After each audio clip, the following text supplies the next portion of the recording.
Greetings to you, coming from the frequency nation, as I call it, whereas your vibe is your tribe.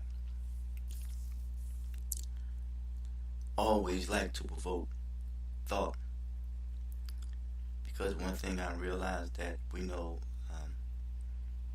thought is associated with the word thought in Tajahuti, the wear of words. And we know that intentions is judged by your actions. That's why I come to conclude to know. Because what you intend to do, you set out to do. Sometimes we can set out to do a thing and wind up deviating from that which we intended to do. But still there is a action that has been taking place. I like to say that I am a voice in this wilderness. Yes. And I realize that when you provoke thought, you're talking about ideas, provoking ideas of resolve. And one thing I realize about resolve, you have to have character resolve. And I like to say that I do my best to try to assemble the language of knowledge in peace, In doing so, which advocates reverential treatment. In doing so, making things very clear. Then again, I realize before things become clear, or before there is clarity or result in clarity, you must be, must be clean. There is a sense of purity that takes place. And I also come to conclude that where there is balance, understanding will speak clearly. And I know personally, by being in the wilderness, a voice in the wilderness, a voice of many, that I know that dealing with the extent and the injury or the damage that has been done to my humanity here, so I'm not as clean as I need to be. So I will not be clear. I will not be as clear as I ought to be as well. Yes. When I encode and decode, or encode or decode the word clear, comes out to be 3, 3, 5, 1, 9. 3 and 3 is 6. C is 3, L is 3, that's 6. So, 11, 12. So it would be a 21. So when you're talking about being clear under this teaching or a cipher that deals with the English alphabet system, 1 through 26, and under each letter there is a number attached to it. So clear, it makes sense. It comes up to be 3, because remember when you say when I have understanding, when you have balance, understanding speaks clearly, and that's dealing with communication, because everything is always transacting with something else. And when you deal with communication, you deal with the cause and effect. Yes. So in this reverential treatment, you have to, someone said if a person don't teach you right, they're not going to treat you right. I believe that was a Honorable Elijah Muhammad who said that. And the reason why I cite these, because you have to give credit to those who have went before you, who lives in this, who is a voice in the wilderness, is what it's called, North America. Yes. And for what sole purpose was America created? Um, was it to done so to exploit the the labor and to deprive the uh, the mind or the thinking of those who um, were prisoners of war who came to America, and to their labor was used to be exploited and taken advantage of. And doesn't necessarily have to be physical labor, but it could be your mental labor. Because remember, if if America is a reflection of Egypt, and we have brothers who came away from Africa who were very highly skilled people, that means that they didn't not only exploited them physically, but my ancestors were exploited mentally as well. Yeah, for their knowledge, for their gifts, and for their talents, um, and at the same time being exploited by their gifts and their talents. You, it was used as a disadvantage um, for them, and as the advantage for those who seek to exploit the minds and the labor of such um, proud people. Yes.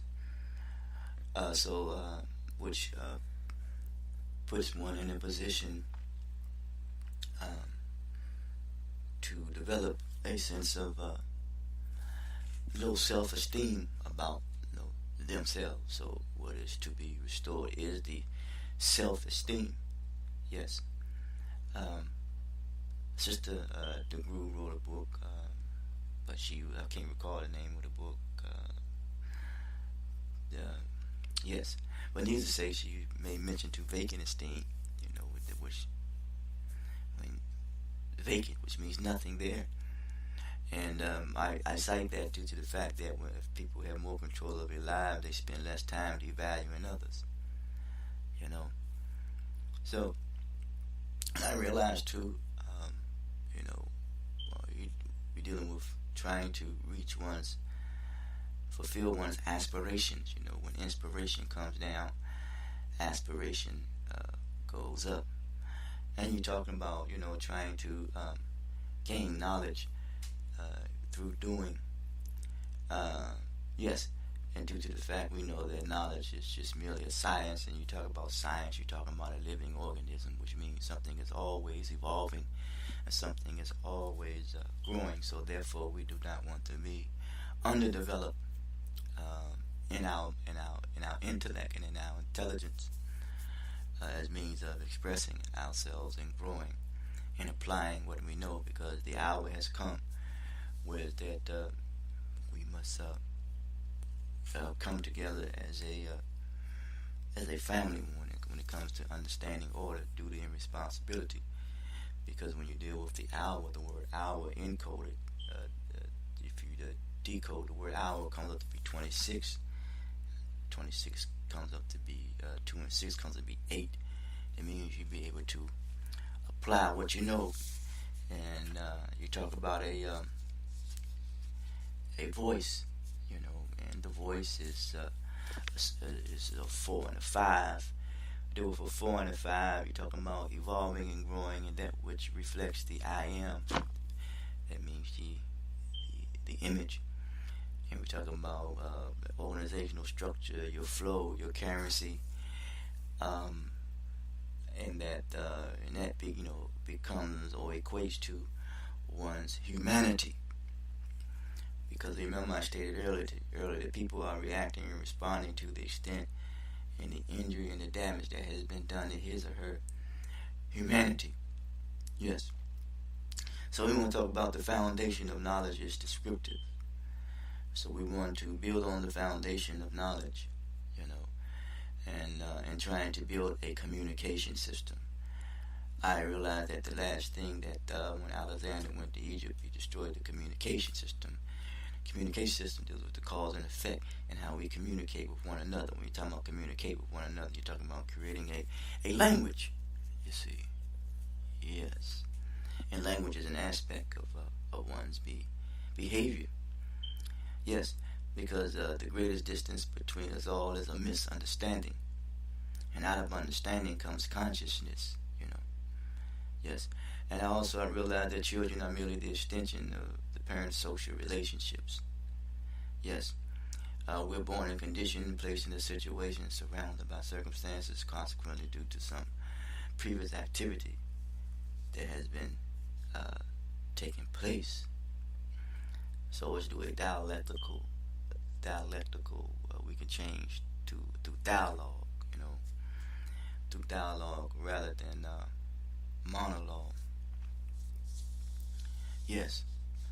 So we're talking about everyone has need for self-expression. You know, the clothes that we wear, the cars that we wear, the clothes that we wear, the cars that we drive, the house that we live in, the places in which house that we live in, and the places in which we live.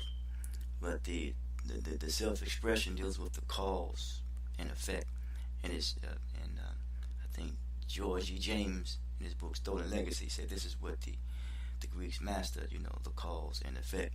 And I say truth is the reality. You know, truth is the reality. Truth is the cause that affects, you know, one's reality. Truth is the cause that affects one's reality. So yes, there was a debate between Moses and Pharaoh, as they say in that Bible. I just deal with the personages of the personages. I don't get caught up in the person. But in that, you know, teach you how to talk or deal with Pharaoh, because remember Moses was knotted up. He did not necessarily know the language, and you got to realize you got to know the language of, you know, there's colloquial language, there's legal language, and so forth and so on. You know, then there's urban language, and so forth and so on. But yeah, you got to understand the language. I said language is the aspect of one's behavior. So